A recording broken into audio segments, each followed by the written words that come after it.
Hi guys, welcome back to our YouTube channel.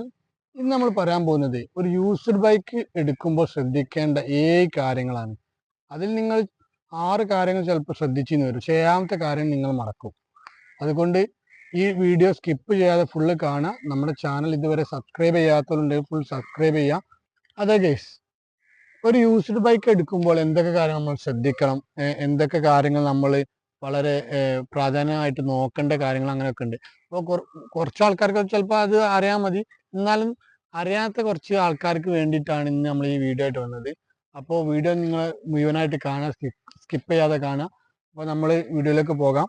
അപ്പോൾ പ്രധാനമായിട്ട് നമ്മൾ പല കാര്യങ്ങളാണ് ശ്രദ്ധിക്കേണ്ടത്. ഒരു വണ്ടി എടുക്കുമ്പോൾ മെയിനായിട്ട് അതിൻ്റെ പേപ്പർ ഭാഗം കാര്യങ്ങളൊക്കെ നമ്മൾ ശ്രദ്ധിക്കേണ്ടതുണ്ട്. എൻജിൻ സൈഡ് കാര്യങ്ങൾ, വണ്ടിയുടെ കണ്ടീഷൻ, അങ്ങനെ ഒരുപാട് കാര്യങ്ങൾ ശ്രദ്ധിക്കേണ്ടതുണ്ട്.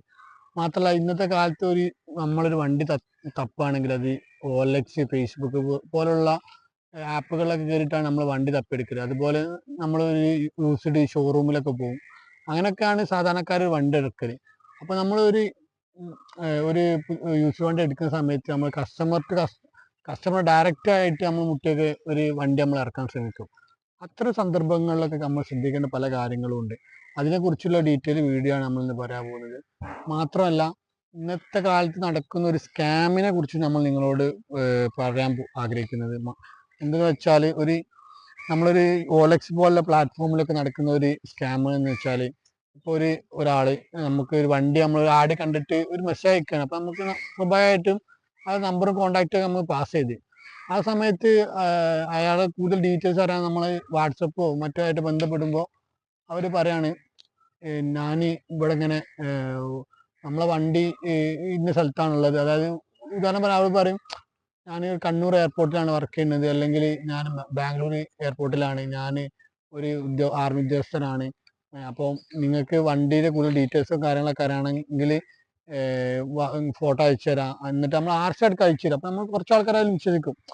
ഈ ഒരു സ്കാമിൽ നമ്മൾ വരെ പെട്ടതാണ്. നമ്മളൊരു യൂസർ ബൈക്ക് വിൽക്കുന്നത് നമ്മളൊരു ഈ സ്കാമിൻ്റെ ഒരു ഭാഗത്തിൽ പെട്ടതാണ്. എന്ന് വെച്ചാൽ അവർ ഡീറ്റെയിൽസും കാര്യങ്ങളൊക്കെ നമുക്ക് അയച്ചു തന്നു, ഈ ഫോട്ടോ കാര്യങ്ങളും RC അടക്കം അയച്ചു തന്നു. അപ്പം നമ്മളത് വിശ്വസിച്ചു. കാരണം മാർക്കറ്റ് വിലയിലേക്കാൾ വളരെ കുറച്ചിട്ടാണ് അവർ വണ്ടി നമുക്ക് തരുന്നത്. അപ്പോൾ സ്വാഭാവികമായിട്ട് നമുക്കൊരു അട്രാക്ഷൻ കൊടുക്കും ആ പരസ്യത്തിൽ. അങ്ങനെയാണ് നമ്മൾ മെസ്സേജ് കാര്യങ്ങളൊക്കെ അയക്കുന്നത്. സ്വാഭാവികമായിട്ട് അവർ പറഞ്ഞു, വണ്ടി നിങ്ങൾക്ക് ഡെലിവറി ചെയ്ത് തരാം. അപ്പം അതിന് മുമ്പായിട്ട് നിങ്ങൾക്ക് ഡെലിവറി ചാർജ് പേ ചെയ്യണം. ഒരു നിശ്ചിത എമൗണ്ട് UPI ID തരാം, അതിലേക്ക് അയച്ചു തരണം. ഒരു 3000-4000 ആയിട്ട് ഫസ്റ്റ് നിങ്ങൾ പേയ്മെൻറ്റ് ചെയ്യണം. അപ്പം നമ്മൾ പറഞ്ഞു സ്വാഭാവികമായിട്ടും വണ്ടി നേരിട്ട് കാണണം, എന്നാൽ നമുക്ക് നടക്കുകയുള്ളൂ എന്ന് പറഞ്ഞു. അപ്പോൾ അവർ പറഞ്ഞു, നേരിട്ട് കാണാൻ പറ്റില്ല, ഞാനിങ്ങനെ ഉദ്യോഗസ്ഥനാണ്, എനിക്കങ്ങനെ പുറത്ത് വരാൻ പറ്റില്ല, നിങ്ങൾക്ക് വേണമെങ്കിൽ കൊറിയറായിട്ടോ അങ്ങനെയൊക്കെ വണ്ടികൾ അയച്ചു തരാം, അതിന് ആദ്യമായിട്ട് നിങ്ങൾ പൈസ പേ ചെയ്യണമെന്ന്. അത്തരത്തിലൊരു സംഭവം വന്നപ്പോൾ തന്നെ നമുക്ക് മനസ്സിലായത് ഒരു ഫ്രോഡ് അറ്റംപ്റ്റ് ആണ് എന്ന് കാര്യങ്ങളൊക്കെ. മാത്രമല്ല നമ്മളോട് ഇംഗ്ലീഷിലാണ് സംസാരിക്കുന്നത്. കൂടുതൽ നമ്മൾ അന്വേഷിച്ചാൽ മനസ്സിലായത് നോർത്ത് ഇന്ത്യ അങ്ങനെ ഭാഗത്തുള്ള കുറേ ഫ്രോഡായിട്ടുള്ള ഈ നോർത്ത് ഇന്ത്യക്കാരാണ്, ഭായിമാരാണ് ഈ ഒരു ഫ്രോഡ് ആയിട്ട് ഇറങ്ങിയത് എന്ന്. അപ്പം അത്തരം സ്കാമുകളൊന്നും ആരും പോയി പെടാതിരിക്കുക. അപ്പോൾ തോന്നി നമ്മളെ ഈ ഭാഗത്തില്ലേ, നമ്മൾ കോഴിക്കോട് ഭാഗത്തുള്ള വണ്ടികളൊക്കെ അതിലിങ്ങനെ കാണുന്നുണ്ട്. അപ്പോൾ അത്തരം സ്കാമുകളൊന്നും പോയി പെടാതെ ശ്രദ്ധിക്കുക. അതായത് വണ്ടി കാണാതെ മാക്സിമം വണ്ടി കണ്ട് ഉറപ്പ് വരുത്താതെ നിങ്ങൾ ആരും അഡ്വാൻസ് പേ ചെയ്ത് അങ്ങനത്തെ കാര്യങ്ങളൊന്നും മുന്നിട്ടിറങ്ങരുത്. ആദ്യം വണ്ടി കാര്യങ്ങളൊക്കെ കാണുക, കൂടുതലായിട്ട് വണ്ടിയുടെ ഡീറ്റെയിൽസും കാര്യങ്ങളൊക്കെ നോക്കിയതിന് ശേഷം മാത്രം വണ്ടി വാങ്ങാൻ ശ്രമിക്കുക.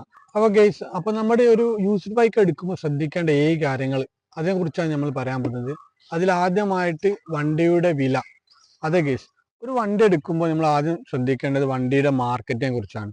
അതായത് 2017 വണ്ടി അല്ലെങ്കിൽ 18 വണ്ടിക്ക് ഇപ്പോഴുള്ള മാർക്കറ്റ് എങ്ങനെയാണ്, അതായത് ഓരോ കാറ്റഗറിക്ക് ഓരോ വണ്ടിക്ക് അനുസരിച്ചുള്ള മാർക്കറ്റ്, അതിൻ്റെ വില, അത് നമ്മൾ ആദ്യം മനസ്സിലാക്കിയെടുക്കണം. അതായത് നിങ്ങൾക്ക് അതിനെക്കുറിച്ച് നല്ല ഡീറ്റെയിൽ ആയിട്ടുള്ള അറിവുണ്ടാവണം. അതായത് അല്ലെങ്കിൽ നിങ്ങൾ അത്തരത്തിലൊരു ചതിയിൽ പെടാൻ ചാൻസ് ഉണ്ട്. അത് കാരണം എന്താ വെച്ചാൽ, ഒരു 2018 മോഡൽ ഒരു ആക്റ്റീവക്ക് നിങ്ങൾ ഒരു 48-50 മാർക്കറ്റ് ആണെങ്കിൽ നിങ്ങൾ അതിന് കൂടുതൽ വില എടുക്കുമ്പോൾ നിങ്ങൾക്ക് അതിൻ്റെ മാർക്കറ്റിൻ്റെ ഒരു നിശ്ചിത വില അറിയാതെ അതിൽ കൂടുതലായിട്ട് എടുക്കുമ്പോൾ അത് നിങ്ങൾക്ക് ഒരു നഷ്ടത്തിലേക്കാണ് പോകുന്നത്. അപ്പോൾ ആദ്യമായിട്ട് നിങ്ങൾ വണ്ടിയുടെ മാർക്കറ്റിനെ കുറിച്ചും അതിൻ്റെ ഒരു വിലയെക്കുറിച്ചും ഒരു ധാരണ ഉണ്ടായിരിക്കൽ മസ്റ്റാണ്. രണ്ടാമതായിട്ട് ശ്രദ്ധിക്കേണ്ടത് നിങ്ങൾ വണ്ടിയുടെ പേപ്പർ ഭാഗമാണ്. അതായത് RC, ഇൻഷുർ മുതലായ കാര്യങ്ങൾ നിങ്ങൾ ശ്രദ്ധിക്കുകയാണ് വേണ്ടത്. അതിൽ RC നിങ്ങൾ എത്രാമത്തെ ഓണർഷിപ്പാണ് വണ്ടി എന്നതും വണ്ടിക്ക് എത്ര കാലാവധി ഇനി വണ്ടിയുടെ ടെസ്റ്റ് റിന്യൂവലൊക്കെ എത്ര കാലാവധി ഉണ്ട് എന്നുള്ളതും കൂടാതെ തന്നെ ഇൻഷുറൻസ് നോക്കണം, ഇൻഷൂറിൻ്റെ കാലാവധി കാര്യങ്ങൾ, കൂടാതെ പൊല്യൂഷന്, വണ്ടിക്ക് പൊല്യൂഷൻ ഉണ്ടോ, ഇൻഷൂർ ഉണ്ടോ, RC ഒറിജിനൽ ആണോ, RCക്കിൻ്റെ പേരിൽ ഈ വണ്ടിയുടെ പേരിൽ ചലാന് കാര്യങ്ങളുണ്ടോ ഇല്ല കാര്യങ്ങളൊക്കെ, അതായത് ഫൈനും കാര്യങ്ങളൊക്കെ ഉണ്ടോ ഉള്ളത് ഒക്കെ നിങ്ങൾ ശ്രദ്ധിക്കേണ്ടതുണ്ട്. മാത്രമേ കൂടാതെ വണ്ടി വല്ല മേജർ ക്രിമിനൽ കേസുകളിലൊക്കെ പെട്ടതാണോ എന്നുള്ളത്, നിങ്ങൾക്ക് ബ്ലാക്ക് ലിസ്റ്റ് കാര്യങ്ങളൊക്കെ പെട്ടതാണോ എന്നുള്ളതൊക്കെ ഈ പേപ്പർ ഭാഗം മസ്റ്റായിട്ട് നിങ്ങൾ ചെക്ക് ചെയ്യേണ്ട കാര്യങ്ങളാണ്. മൂന്നാമതായി നമ്മൾ ശ്രദ്ധിക്കേണ്ടത് വണ്ടിയുടെ ഒരു ഡീറ്റെയിൽ ആയിട്ടുള്ള ലുക്കാണ്. ലുക്ക് ബേസിൽ വണ്ടി എങ്ങനെയുണ്ട് എന്നാണ്, വണ്ടിയുടെ ബോഡി കാര്യങ്ങളൊക്കെ എത്രത്തോളം പെർഫെക്റ്റ് ആണ് എന്നാണ്. അപ്പോൾ നമ്മൾ സാധാരണ ഒരു ഷോറൂമിൽ നിന്നൊക്കെ വണ്ടി എടുക്കുമ്പോൾ അവിടെ ഒരു പോളിഷ് ചെയ്ത് വാഷ് ചെയ്ത് പോളിഷ് ചെയ്തിട്ടുള്ള നീറ്റായിട്ടുള്ള വണ്ടി ആയിരിക്കും അവർക്ക് കാണാൻ കഴിയുക. പക്ഷെ നമ്മളിന്ന് കൊണ്ടുവന്നത് അത്യാവശ്യം ഒരു മീഡിയം ലുക്കിൽ വാഷ് ചെയ്യാത്തൊരു വണ്ടിയാണ്. ഇങ്ങനെ ഒരു നമ്മൾ കസ്റ്റമറിൻ്റെ അടുത്ത് പോയി നേരിട്ട് എടുക്കുമ്പോൾ നമ്മൾ ഈ ഒരു ലുക്കിലൊക്കെ ആയിരിക്കും ചിലപ്പോൾ വണ്ടി ഉണ്ടാവുക. അപ്പോൾ നമ്മൾ ആ അത്തരത്തിലൊരു വണ്ടിയാണ് നമ്മളിന്ന് കൊണ്ടുവന്നത്. 2019 മോഡൽ പൾസർ 150 ആയിട്ടാണ് നമ്മളിന്ന് വന്നത്. അപ്പോൾ ഇതിൻ്റെ ബോഡിയും കാര്യങ്ങളൊക്കെ നമ്മൾ എത്രത്തോളം ഉണ്ട് നോക്കാം. അപ്പോൾ നമ്മൾ വണ്ടിയുടെ കാര്യങ്ങളും ബോഡിയും കാര്യങ്ങളൊക്കെ ഒന്ന് ചുറ്റും ഒന്ന് ഓടിച്ച് നമ്മൾ കണ്ണോടിച്ച് നോക്കേണ്ടതാണ്, ശ്രദ്ധിക്കുക. വണ്ടിയുടെ ടയറി കാര്യങ്ങൾ എത്രത്തോളം ഉണ്ട് എന്ന്, വണ്ടിയിൽ എന്താ സ്ക്രാച്ച് കാര്യങ്ങളൊക്കെ ഉണ്ടോ, ബോഡി കാര്യങ്ങൾ എല്ലാം നമ്മൾ ശ്രദ്ധിക്കുക. അപ്പം നമ്മൾ പലരും വണ്ടി എടുക്കുമ്പോൾ പ്രധാനമായി വിട്ടുപോകുന്നൊരു കാര്യം, അതായത് നമ്മൾ വണ്ടി എടുക്കാന്നുള്ള വളരെ ആഗ്രഹത്തിൽ വരും, വണ്ടി എടുത്തു പോകും. കാരണം നമുക്കൊക്കെ ഇങ്ങനെ അനുഭവം ഉണ്ടായതാണ്. അതായത് നമ്മളൊരു വണ്ടി കസ്റ്റമറിൻ്റെ അടുത്ത് നിന്ന് എടുത്ത് ഡയറക്റ്റ് കസ്റ്റമർ മുട്ടിച്ചിട്ട് അങ്ങനെ കൊടുക്കുന്ന സംഭവത്തിൽ ഒരു വണ്ടി എടുത്തു. അപ്പോൾ നമ്മളത് ശ്രദ്ധിക്കാതെ വിട്ടുപോയി. അതായത് വണ്ടിയുടെ ടാങ്കിന്റെ കാര്യം നമ്മൾ ശ്രദ്ധിച്ചിട്ടില്ല. അതായത് നമ്മൾ തുടക്കക്കാരായ നിലയിൽ അത് വിട്ടുപോയതായിരുന്നു. പിന്നീടാണ് നമ്മൾ ഇതിനെക്കുറിച്ച് കൂടുതൽ സ്റ്റഡി ചെയ്യാനും പഠിക്കാനൊക്കെ തുടങ്ങിയത്. അങ്ങനെയാണ് നമുക്ക് ഈ കാര്യങ്ങളൊക്കെ മനസ്സിലാകാൻ തുടങ്ങിയത്. അപ്പോൾ അത്ര ഒരു ചതിയിലൊന്നും നിങ്ങൾ പെടാതെ ശ്രദ്ധിക്കുക. അപ്പോൾ അത് എന്താണെന്ന് വെച്ചാൽ ടാങ്കാണ് മെയിനായിട്ട്, വണ്ടിയുടെ ടാങ്ക്. കാരണം വണ്ടിയുടെ ബോഡിയും കാര്യങ്ങളൊക്കെ വളരെ നീറ്റ് ആയിരിക്കും. അപ്പോൾ പക്ഷെ നമ്മൾ വണ്ടിയുടെ ടാങ്കും കാര്യങ്ങളും നോക്കില്ല. അപ്പോൾ നമ്മൾ ആദ്യം ചെയ്യേണ്ടതെന്ന് വെച്ചാൽ വണ്ടിയുടെ ടാങ്ക് തുറന്ന് നോക്കണം. ബോഡിയും കാര്യം ചെക്ക് ചെയ്യുമ്പോൾ വണ്ടിയുടെ ടാങ്ക് തുരുമ്പും കാര്യങ്ങളും ഉണ്ടോ എന്ന് ഫുള്ള് ചെക്ക് ചെയ്യുക. ഇപ്പം നിലവിൽ വണ്ടിയുടെ ടാങ്ക് വളരെ ക്ലീനാണ്. അപ്പം നമ്മൾ ഈ ടാങ്ക് തുരുമ്പ് ഉണ്ടായി കഴിഞ്ഞാൽ മെയിൻ പ്രശ്നം വരുന്നത് വെച്ചാൽ കാർപ്പറേറ്ററിലോ ഓവർഫ്ലോ കാര്യങ്ങളൊക്കെ ആയിട്ട് ആകെ നമുക്കൊരു പൈസ ഫുൾ ചിലവായിരിക്കും. അപ്പോൾ നമുക്ക് ഒരുപാട് പ്രശ്നങ്ങളും കാര്യങ്ങളും വരും. അപ്പോൾ മിസ്സിങ് കാര്യമായിട്ട് നമ്മളിങ്ങനെ വണ്ടി വർക്ക്ഷോപ്പ് കാണിച്ചുകൊണ്ടിരിക്കും, നമുക്കിത് കാരണം മനസ്സിലാവില്ല. അങ്ങനെ നമ്മളാകെ മൊത്തത്തിൽ എന്താ പറയുക, ഒരു വണ്ടി മോഹിച്ചെടുത്തിട്ട് വർക്ക്ഷോപ്പ് കയറ്റി നടക്കേണ്ടി വരും. അപ്പോൾ അത്തരം കാര്യങ്ങളാണ് മെയിനായിട്ട് നിങ്ങൾ ശ്രദ്ധിക്കേണ്ടത്. കൂടാതെ പിന്നീട് ശ്രദ്ധിക്കേണ്ടത് വണ്ടിയുടെ ടയറും കാര്യങ്ങളൊക്കെയാണ്. വണ്ടിയുടെ ടയർ എത്ര പെർസെൻറ്റേജ് ഉണ്ട് നോക്കുക. ബാക്ക് ടയർ ആയാലും ഫ്രണ്ട് ടയർ ആയാലും എത്ര പെർസെൻറ്റേജ് ഉണ്ട് നോക്കുക. നാലാമതായി നമ്മൾ ശ്രദ്ധിക്കേണ്ടത് വണ്ടിയുടെ വയറിങ് കാര്യങ്ങളാണ്. വയറിംഗ് ഭാഗം എങ്ങനെയാണ് നമ്മൾ ചെക്ക് ചെയ്യണം. അപ്പോൾ നമുക്കത് നോക്കാം. അപ്പോൾ ആദ്യമായിട്ട് നമുക്ക് വണ്ടിയുടെ ചാവി ഓൺ ആക്കിയിട്ട് വണ്ടിയുടെ മീറ്ററും കാര്യങ്ങളൊക്കെ വർക്കിംഗ് ആണ് നോക്കുക. അതായത് മീറ്ററിൽ എന്തെങ്കിലും ബ്ലാക്ക് കളേഴ്സ് അങ്ങനെ എന്തെങ്കിലും ഡോട്ട്സോ കാര്യങ്ങളൊക്കെ ഉണ്ടോ എന്ന് നമ്മൾ ചെക്ക് ചെയ്യണം. അപ്പോൾ മീറ്റർ റണ്ണിങ് വർക്കിംഗ് കണ്ടീഷൻ അല്ലേ നോക്കുക. കൂടാതെ നമ്മൾ ഇലക്ട്രിക് സൈഡിൽ നോക്കുകയാണെങ്കിൽ ഇൻഡിക്കേറ്റേഴ്സ് വർക്കാണ് നോക്കുക. അപ്പം നമ്മൾ ലെഫ്റ്റ് സൈഡ് ആയാലും റൈറ്റ് സൈഡ് ആയാലും ഫ്രണ്ടിലും ബാക്കിലൊക്കെ വർക്കിംഗ് ആണോ, അതേപോലെ മീറ്ററിൽ ലൈറ്റ് ഉണ്ടോ കത്തുന്നുണ്ടോ ഒക്കെ ചെക്ക് ചെയ്യുക. അതുപോലെ ബാക്ക് ലൈറ്റ് ബ്രേക്ക് ലൈറ്റ് ഒക്കെ കത്തുന്നുണ്ടോ എന്നുള്ളത് ചെക്ക് ചെയ്യുക. കൂടാതെ മീറ്ററിൽ കൂടാതെ നമ്മൾ ചെക്ക് ചെയ്യേണ്ട കാര്യം എന്താ വെച്ചാൽ നമ്മൾ വണ്ടിയിൽ ന്യൂട്രൽ ലൈറ്റ് ഒക്കെ വർക്ക് ചെയ്യുന്നുണ്ടോ ചെക്ക് ചെയ്യുക. അതുപോലെ ന്യൂട്രലാക്കിയിട്ട് നമ്മൾ വണ്ടി സ്റ്റാർട്ട് ചെയ്യാൻ പറ്റുള്ളൂ. അപ്പോൾ ഇഞ്ചിൻ സൈഡിലെ സ്വിച്ച് കാര്യങ്ങളൊക്കെ സെൽഫൊക്കെ വർക്കിംഗ് ആണോ എന്നുള്ളത് നോക്കുക. കൂടാതെ നമ്മൾ വണ്ടിൻ്റെ ലൈറ്റ് വർക്കിംഗ് ആണോ എന്നുള്ളത് നമ്മൾ ചെക്ക് ചെയ്ത് നോക്കണം വണ്ടി ഓൺ ആക്കിയിട്ട്. അപ്പോൾ വണ്ടീൻ്റെ ലൈറ്റും കാര്യങ്ങളൊക്കെ നമ്മൾ ചെക്ക് ചെയ്യേണ്ടത് ഡിമ്മും ബ്രൈറ്റും ഒക്കെ വർക്ക് ചെയ്യുന്നുണ്ടോ, ഡിമ്മ് ബ്രൈറ്റും ലൈറ്റ് മീറ്ററിൽ വർക്ക് ചെയ്യുന്നുണ്ടോ എന്നൊക്കെ നമ്മൾ ചെക്ക് ചെയ്യണം. ചില വണ്ടികൾക്ക് ചിലപ്പോൾ സ്റ്റാർട്ട് ആവാതെ തന്നെ നമുക്ക് ചെക്ക് ചെയ്യാൻ കഴിയും. അപ്പോൾ അത്തരം കാര്യങ്ങൾ ശ്രദ്ധിക്കുക. കൂടാതെ പാസിംഗ് ലൈറ്റും കാര്യങ്ങളൊക്കെ നമുക്ക് കറക്റ്റ് വർക്കിംഗ് ആണോ എന്നുള്ളത് ചെക്ക് ചെയ്യണം. അപ്പോൾ ഇതാ പാസിംഗ് ലൈറ്റിൻ്റെ സ്വിച്ച് ഈ ലെഫ്റ്റ് സൈഡിൽ താഴെ ഭാഗത്തായിട്ടാണ് വരുന്നത്. അപ്പോൾ അതൊക്കെ ചെക്ക് ചെയ്യുക, ഡിം ലൈറ്റ് ബ്രൈറ്റ് ലൈറ്റ് കാര്യങ്ങളൊക്കെ. കൂടാതെ നമ്മൾ ചെക്ക് ചെയ്യേണ്ടത് വണ്ടിയുടെ ബാറ്ററിൻ്റെ ലൈഫ് എത്രയാണെന്നാണ്. അതുപോലെ ഓണ് കാര്യങ്ങളൊക്കെ എത്രത്തോളം പ്രോപ്പറായിട്ട് വർക്ക് ചെയ്യുന്നുണ്ടോ കാര്യങ്ങളൊക്കെയാണ് നോക്കേണ്ടത്. അപ്പോൾ ബാറ്ററി ലൈഫ് ചെക്ക് ചെയ്യാൻ നിങ്ങൾക്ക് ഒരു വണ്ടി ഓൺ ആക്കിയിട്ട് ലൈറ്റ് ഓൺ ആക്കിയിടുക, അല്ലെങ്കിൽ പാസിംഗ് ലൈറ്റ് ഓൺ ആക്കിയിടുക. അത് ഒരു 2-3 മിനിറ്റ് ഓൺ ആക്കിയിട്ട് കഴിഞ്ഞാൽ അത് ബാറ്ററി ഡൗൺ ആവുന്നുണ്ടോ കാര്യങ്ങളൊക്കെ നിങ്ങൾക്ക് നേരിട്ട് ചെക്ക് ചെയ്യാൻ കഴിയും. അപ്പോൾ ബാറ്ററിൻ്റെ ലൈഫും കാര്യങ്ങളും ഇലക്ട്രിക് സൈഡൊക്കെ നിങ്ങൾക്ക് ശ്രദ്ധിക്കാവുന്നതാണ്. ഇത്തരം കാര്യങ്ങളാണ് ശ്രദ്ധിക്കേണ്ടത്.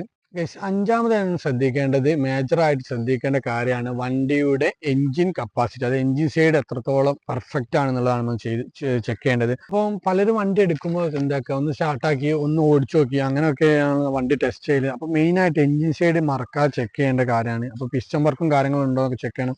പിസ്റ്റൺ വർക്ക് കാര്യങ്ങൾ ചെക്ക് ചെയ്യാന്ന് പറഞ്ഞാൽ, നിങ്ങൾ ഓവറായിട്ട് വണ്ടി സ്റ്റാർട്ടാക്കി റേസ് ആക്കുമ്പോൾ ഒരു വൈറ്റ് സ്മോക്ക് വരുന്നുണ്ടെങ്കിൽ അത് എഞ്ചിൻ പണി ആയിട്ടായിരിക്കും വണ്ടി. അതായത് 4 സ്ട്രോക്ക് വണ്ടികൾ കേട്ടോ.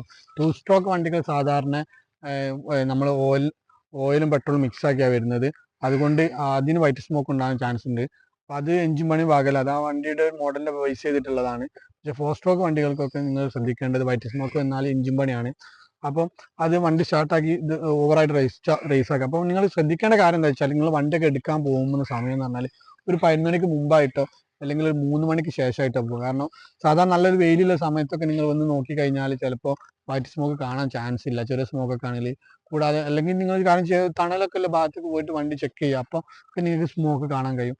ആ കൂടാതെ തന്നെ എന്താ, നിങ്ങൾക്ക് ഇവിടെ ഒരു വൈറ്റ് ഒരു പേപ്പറോ അല്ലെങ്കിൽ നിങ്ങൾ കൈയൊക്കെ വെച്ചിട്ട് റേസാക്കി നോക്കി കണ്ടാൽ ശ്രദ്ധിച്ചറിയാം, ഒരു കറുത്ത പുകയായിട്ടാണ് വരുന്നതെങ്കിൽ നിങ്ങൾക്ക് എയർ ഫിൽറ്ററോ കാർപ്പറേറ്ററോ കാര്യങ്ങളൊക്കെ ക്ലീൻ ചെയ്യുക. അതിൻ്റെ ഭാഗമായിട്ടായിരിക്കും ചിലപ്പോൾ ഒരു കട്ട സ്മോക്കായിട്ട് നിങ്ങൾക്ക് കാണാൻ കഴിയും. അതല്ല വൈറ്റ് സ്മോക്കാണ് വരുന്നതെങ്കിൽ വണ്ടിക്ക് എഞ്ചിൻ പണിയും കാര്യങ്ങളൊക്കെ ആയിട്ടുണ്ട്. അപ്പോൾ സാധാരണ ഈ വണ്ടീൻ്റെ സൈലൻസർ നമ്മൾ നോക്കുകയാണെങ്കിൽ ചെറിയ രീതിയിൽ പുക ആണ് കാണാൻ സാധിക്കുന്നത്. അത്തരം കാര്യങ്ങളൊക്കെ ശ്രദ്ധിക്കുക.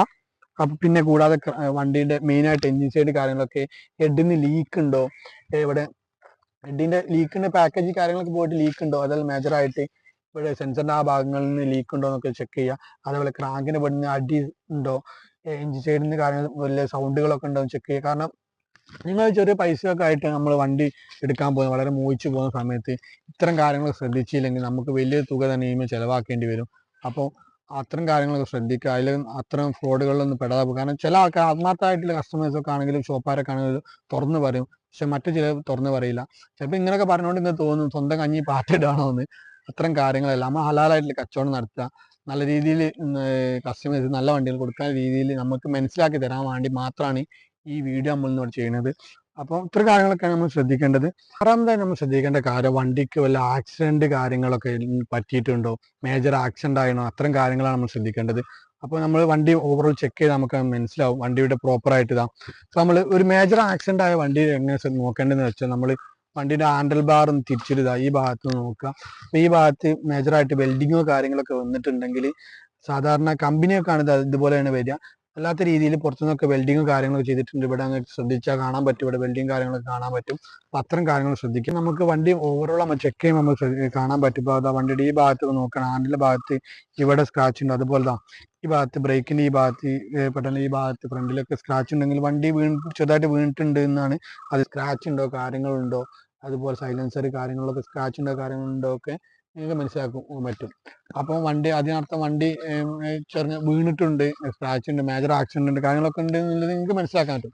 അപ്പോൾ പിന്നെ ശ്രദ്ധിക്കണം എന്താ വെച്ചാൽ വണ്ടിയുടെ ചെയിനിങ് സോക്കറ്റ് കാര്യങ്ങളൊക്കെ. അപ്പോൾ വണ്ടി എടുക്കുമ്പോൾ നമ്മൾ എന്തായിരിക്കണം, ചെയിനിങ് സോക്കറ്റ് കാര്യങ്ങളൊക്കെ എത്രത്തോളം ഉണ്ട് എന്ന് നമ്മൾ മേജറായി ശ്രദ്ധിക്കേണ്ട കാര്യമാണ്. കാരണം എന്താ വെച്ചാൽ ഒരു BS4 പോലുള്ള വണ്ടികളൊക്കെ, വലിയ വണ്ടികൾ കൊടുത്ത് വാങ്ങുന്ന വണ്ടികളൊക്കെ ചിലപ്പോൾ ഈ NS, ഈ പൾസർ പോലെ അല്ലെങ്കിൽ മറ്റു പല വണ്ടികൾ, ഏത് വണ്ടിയായാലും ചെയിൻ സോക്കറ്റൊക്കെ ഗിയറുള്ള വണ്ടിയുടെ ചെയിൻ സോക്കറ്റൊക്കെ മാറ്റുമ്പോൾ എന്താ വെച്ചാൽ ശ്രദ്ധിച്ചിട്ടില്ലെങ്കിൽ അതിന് വലിയ തുക, നമ്മൾ അത്യാവശ്യം 2000, ഒരു 1500 ആ ലെവലിലൊക്കെ നമുക്ക് അതിന് മുകളിലൊക്കെ ആയിട്ടും ചെയിൻ സോക്കറ്റും കാര്യങ്ങളൊക്കെ നമുക്ക് ചിലവാകും. അപ്പോൾ അത്തരം കാര്യങ്ങൾ ശ്രദ്ധിക്കുക. കൂടാതെ തന്നെ വണ്ടിയുടെ ഫ്രണ്ട് ചോക്ക് കാര്യങ്ങളൊക്കെ ശ്രദ്ധിക്കുക. മെയിനായിട്ട് ഈ ഭാഗത്ത് ഓയിൽ കാര്യങ്ങളൊക്കെ ശ്രദ്ധിക്കുക. ഓയിൽ എത്രത്തോളം ലീക്ക് ഉണ്ട് എന്നൊരു കാര്യം കണ്ടില്ലേ. ഈ വണ്ടിയുടെ ഒക്കെ ഇപ്പോൾ ഓയിൽ കാര്യങ്ങൾ ലീക്ക് ഉണ്ട്. അപ്പോൾ അത്തരം കാര്യങ്ങൾ ശ്രദ്ധിക്കുക. കാരണം ഈ ഒരു ബുഷും കാര്യം മാത്രമാണെങ്കിൽ ഈ വണ്ടിക്ക് വരുന്ന ഒരു 300 രൂപ ചിലവാണ്. മാത്രമല്ല ഈ ട്യൂബ് കാര്യങ്ങളൊക്കെ ആണ് മാറ്റേണ്ടതെന്ന് വലിയ സംഖ്യ ചിലവാണ്. കാരണം ഈ ചിലർ കാര്യം വണ്ടി എടുക്കുമ്പോൾ ചെറിയ 10-300 രൂപേനെ കേസ് കൊള്ളും. നിങ്ങൾ ഓയിൽ കാര്യങ്ങളൊക്കെ മാറ്റാൻ അത്ര എക്സ്പെൻസ് ഒക്കെ ആവുള്ളൂ. പക്ഷെ നിങ്ങൾ വളരെ ശ്രദ്ധിക്കേണ്ട കാര്യം എന്താ വെച്ചാൽ, ഈ ട്യൂബിന്റെ ഭാഗത്ത് സ്ക്രാച്ച് ഉണ്ടോ എന്നുള്ളത് ശ്രദ്ധിക്കണം.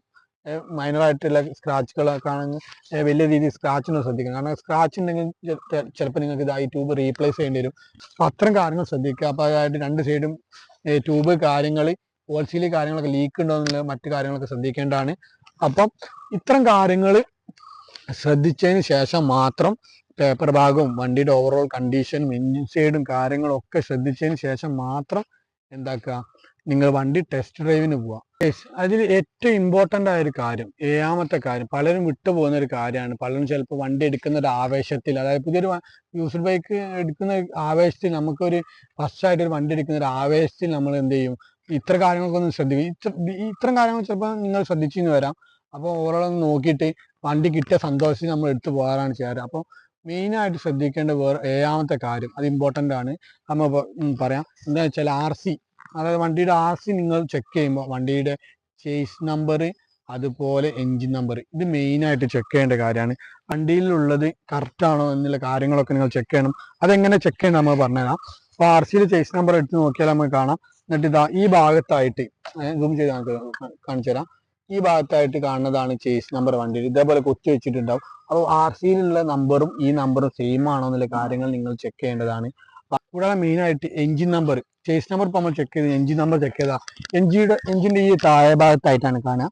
അപ്പം ഈ പുതിയ വണ്ടിയുടെ മോഡൽ വണ്ടികളുടെ ഈ ഭാഗത്തായിട്ട് നമുക്ക് കാണാൻ കഴിയും എൻജിൻ നമ്പർ കറക്റ്റ് ആണ്. നോക്കി ഈ ഒരു ഭാഗത്ത് എൻജിൻ ഈ താഴെ ഭാഗത്തായിട്ട് ഇങ്ങനെ ഒരു പ്ലേറ്റ് ഉണ്ടാവും. അപ്പോൾ ഗൈസ് ചില സമയത്ത് നിങ്ങൾക്ക് ചിലപ്പം ചില വണ്ടികളുടെ പഴയ മോഡൽ വണ്ടികളുടെ ഒന്നും ചിലപ്പോൾ നിങ്ങൾക്ക് എൻജിൻ നമ്പർ ഒന്നും തപ്പി കാണില്ല. അപ്പോൾ എന്ത് ചെയ്യുക, നിങ്ങൾ ജസ്റ്റ് ഗൂഗിളിലൊക്കെ സെർച്ച് ചെയ്യുക, വണ്ടിയുടെ ഡീറ്റെയിൽസ് നോക്കുക, ഏത് ഭാഗത്തായിട്ടാണ് വരുന്ന കാര്യങ്ങളൊക്കെ നോക്കുമ്പോൾ നിങ്ങൾക്ക് അതിൽ കറക്റ്റ് ഒരു ആൻസർ കിട്ടുന്നതായിരിക്കും. അപ്പോൾ അത് വെച്ച് നിങ്ങൾ മസ്റ്റായിട്ട് ഈ കാര്യങ്ങൾ ചെക്ക് ചെയ്യണം. അപ്പോൾ ഗൈസ് ഈ കാര്യങ്ങൾ നിങ്ങൾ എന്ത് ചെയ്യുക, ചെക്ക് ചെയ്തതിന് ശേഷം മാത്രം നിങ്ങൾ എന്ത് ചെയ്യുക, വണ്ടി ടെസ്റ്റ് ഡ്രൈവ് ചെയ്യുക. അപ്പോൾ നിങ്ങൾ ടെസ്റ്റ് ഡ്രൈവ് ചെയ്യുമ്പോൾ നിങ്ങൾക്ക് മനസ്സിലാവും വണ്ടിയുടെ കപ്പാസിറ്റി കാര്യങ്ങൾ, അതേപോലെ ഷോക്ക് അടിക്കുന്നുണ്ടോ, അതുപോലെ ചെയിൻ സോക്കറ്റിൻ്റെ അടി എത്രത്തോളം വണ്ടി റണ്ണിങ് കണ്ടീഷൻ ലെവൽ, ഈ കാര്യങ്ങളൊക്കെ നിങ്ങൾക്ക് എന്താവും വണ്ടി റണ്ണിങ് ചെയ്യുമ്പോൾ നിങ്ങൾക്ക് മനസ്സിലാവും. അപ്പോൾ എന്ത് ചെയ്യുക, ഇത്തരം കാര്യങ്ങളൊക്കെ എന്ത് ചെയ്യുക, നിങ്ങൾ വണ്ടി ഓടിച്ചു നോക്കുമ്പോൾ ശ്രദ്ധിക്കുക. അപ്പോൾ ഗൈസ് ഇതുപോലുള്ള ഒരുപാട് വീഡിയോ നമ്മുടെ ചാനലിൽ ഇനിയും വരും. അപ്പോൾ അതുകൊണ്ട് എന്ത് ചെയ്യുക, നിങ്ങൾ ചാനൽ സബ്സ്ക്രൈബ് ചെയ്യുക, അപ്പോൾ ഫോളോ ചെയ്യുക. അപ്പോൾ ഗൈസ് നമുക്ക് വീണ്ടും ഇതുപോലുള്ള യൂസ്ഫുൾ വീഡിയോ ആയി കാണാം. ബൈ.